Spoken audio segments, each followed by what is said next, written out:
Discutons des vaccins pour nos chats, afin de clarifier ce point. Malheureusement, aucune étude n'a été commandée par des vétérinaires pour démontrer concrètement le taux de mortalité chez les chats vaccinés comparé aux chats non vaccinés. L'absence de telles données, mettant en parallèle un large échantillon de chats vaccinés et non vaccinés face à des maladies courantes comme la leucose féline ou la panleucopénie féline, permet des manipulations et la diffusion de fausses informations par des anti-vaccins. Je vais vous expliquer mon point de vue basé sur mon expérience.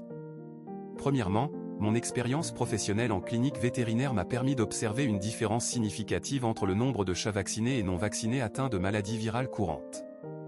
Le nombre de chats vaccinés tombant malades était considérablement inférieur.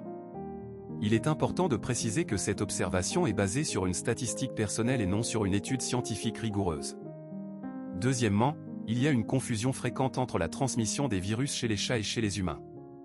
On compare souvent le risque de grippe chez l'homme au risque de maladie virale chez le chat.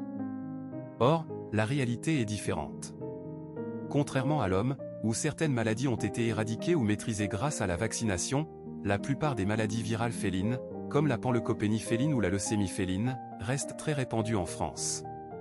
On trouve des agents pathogènes comme le calicivirus félin ou l'herpesvirus félin dans de nombreux environnements. Imaginez la situation au Moyen-Âge avec la peste, la présence de porteurs sains était omniprésente. De même, les virus félins sont extrêmement répandus. Une simple promenade dehors expose votre chat à de nombreux risques, contact avec des excréments contaminés, contact avec un autre chat infecté. Le risque de contamination est constant. Troisièmement, un vaccin félin administre une microdose d'un virus atténué ou inactivé. Ce qui permet de déclencher une réponse immunitaire chez le chat sans le rendre malade. C'est un choix contrôlé et maîtrisé. En revanche, une infection naturelle ne peut pas être contrôlée, avec un risque de conséquences beaucoup plus graves. Vous avez donc le choix entre une microdose contrôlée et une infection naturelle dont l'issue reste incertaine.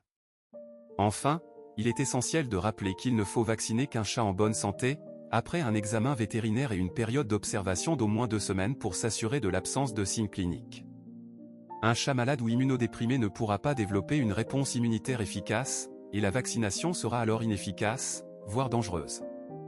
Il existe en France un calendrier vaccinal conseillé par les vétérinaires, et il est important de le suivre. N'hésitez pas à discuter avec votre vétérinaire pour déterminer le meilleur protocole vaccinal pour votre chat, en tenant compte de son âge, de son mode de vie et de son état de santé.